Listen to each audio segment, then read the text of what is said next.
श्री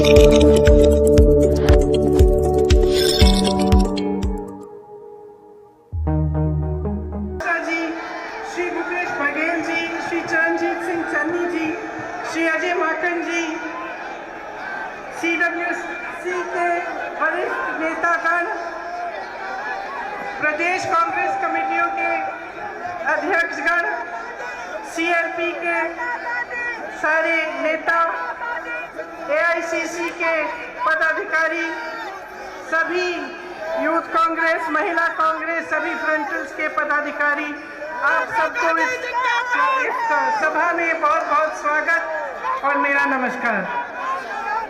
आज इस वीरों की धरती पर खड़े हुए मुझे गर्व महसूस होता है कि यहाँ की सरकार कांग्रेस की सरकार है। मुझे गर्व है कि राजस्थान में एक ऐसी सरकार है जिसने कोरोना जैसे भयंकर संकट में एक एक जन की मदद की, जो पीछे नहीं हटे, जो आपके लिए संघर्ष करते हैं और आपके लिए ऐसी योजनाएं लाते हैं जिससे आपका विकास हो। लेकिन ये जानते हुए कि इस प्रदेश में हमारी सरकार है, मुझे ये भी मालूम है कि प्रदेश और देश की जनता आज बहुत संकट में है। मुझे मालूम है कि जिस तरह से हमारा देश चल रहा है, जिस तरह की सरकार केंद्र में है, उसकी नीतियों से आप पर कैसे कैसे संकट है और आप किस संघर्ष से गुजर रहे हैं। आज ये रैली महंगाई हटाओ रैली है। आप सब इतनी बड़ी तादाद में यहाँ क्यों आए हैं?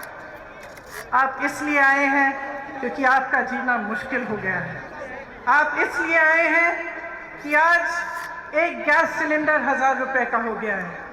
आप इसलिए आए हैं कि सरसों का तेल आपको 200 रुपए में मिल रहा है। पेट्रोल और डीजल के दाम आसमान छू रहे हैं। आप इसलिए आए हैं क्योंकि आपका रोजाना का जीवन मुश्किल हो गया है और इस संघर्ष में आपकी कोई सुनवाई नहीं है। देखिए, दो तरह की सरकार होती है।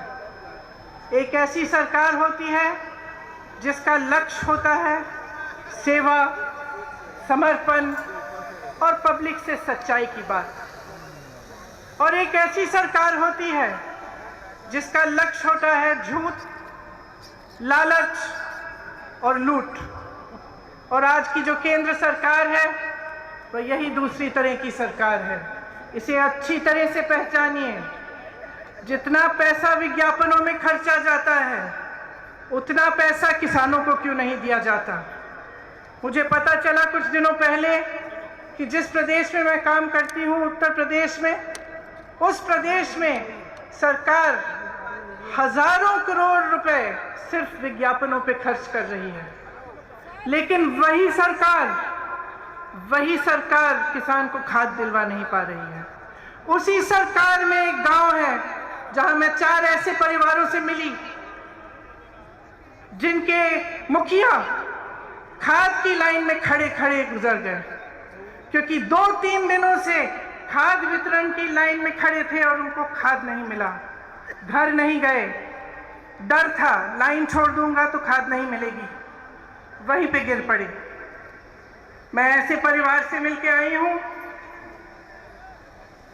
जिनके पति, जिनके सदस्य कुचले गए हैं इसी सरकार के मंत्री के बेटे की जीप के पहियों के तले।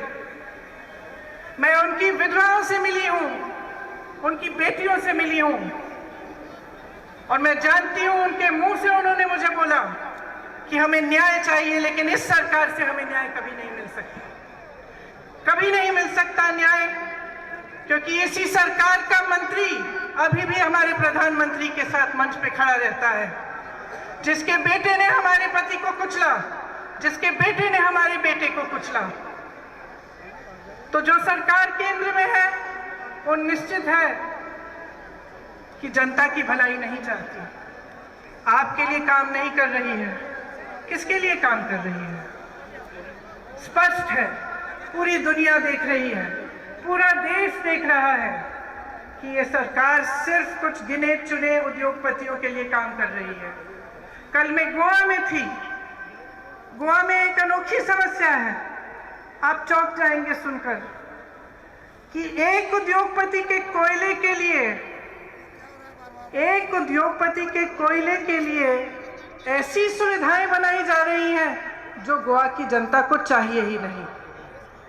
वहां गई, मुझे बताया गया बड़ी बड़ी सड़क बन रही है, किस लिए? उनके यातायात के लिए नहीं, जनता के लिए नहीं, एक उद्योगपति के कोयले को इधर से उधर ले जाने के लिए। जब किसान आंदोलन कर रहे थे, महीनों से बैठे हुए थे दिल्ली के बॉर्डर पे, तो हमारे पर्यटक प्रधानमंत्री अपने घर से निकलकर 10-20 किलोमीटर दूर जहां लाखों किसान बैठे थे वहां नहीं जा पाए। पूरा साल निकल गया, वहां नहीं जा पाए। दुनिया भर में भ्रमण किया, अमेरिका गए, चाइना गए, तमाम देशों में गए, लेकिन अपने दुखी किसानों से बात करने नहीं जा पाए। ये ऐसी सरकार है, समझ लीजिए, जहां पे प्रधानमंत्री पर्यटन में व्यस्त रहते हैं, अपने उद्योगपति मित्रों को एक दिन में हजारों करोड़ रुपए कमाते हैं, उनको कमाने में व्यस्त हैं। और वही सरकार है जिसमें आज इस देश का किसान एक दिन में मात्र 27 रुपए कमा रहा है।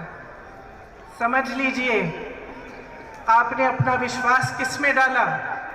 जब आपने इनको चुना, आपकी एक आस्था थी, आपकी आशा थी कि देश तरक्की करेगा। उस समय बहुत बड़े बड़े भाषण देते थे कि 70 सालों में कांग्रेस ने कुछ नहीं किया।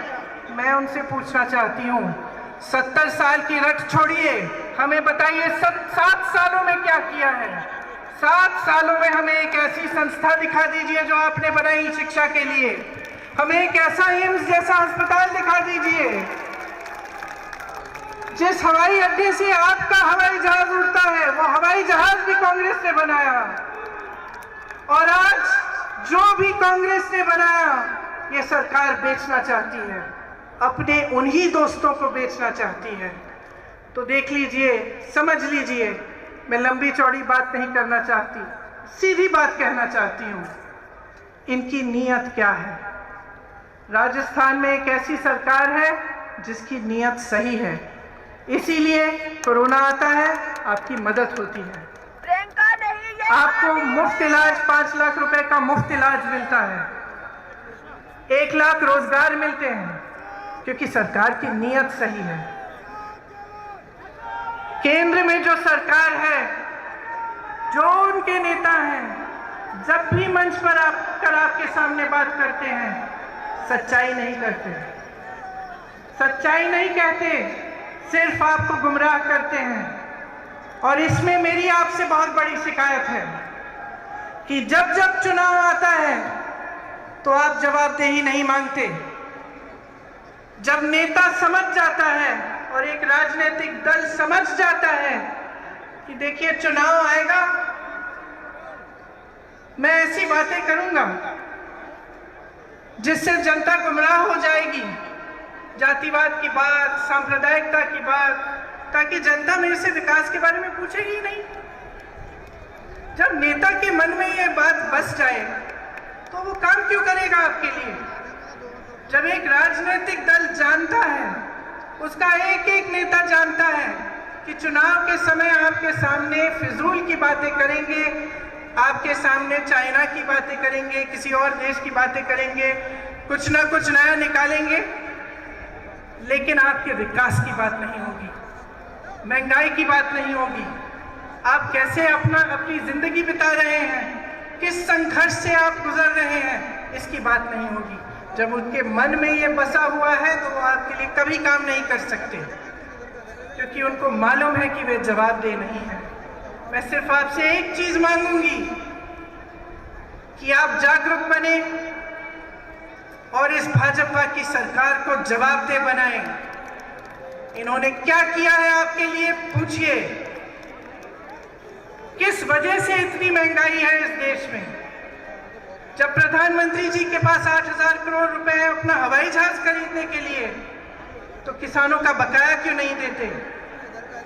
जब किसान को खाद की जरूरत है तो उसका दाम कम क्यों नहीं करते? उसका दाम बार बार बढ़ क्यों रहा है? जब उनके उद्योगपति मित्र फूल रहे हैं, फल रहे हैं, तो हमारा किसान क्यों रो रहा है, क्यों मर रहा है? पूछिए, ये आपकी जिम्मेदारी है। इस सरकार की एक बहुत बड़ी जिम्मेदारी है आपके प्रति। आपका विकास, आपके देश की तरक्की, आपको आगे बढ़ाना, आपके बच्चों को एक मजबूत भविष्य देना। तो आपकी जिम्मेदारी है कि वो मजबूत भविष्य आप सरकार से मांगे, उनको जवाबदेह बनाएं और खड़े हो जाएं। आज ये सभा महंगाई की बात की है।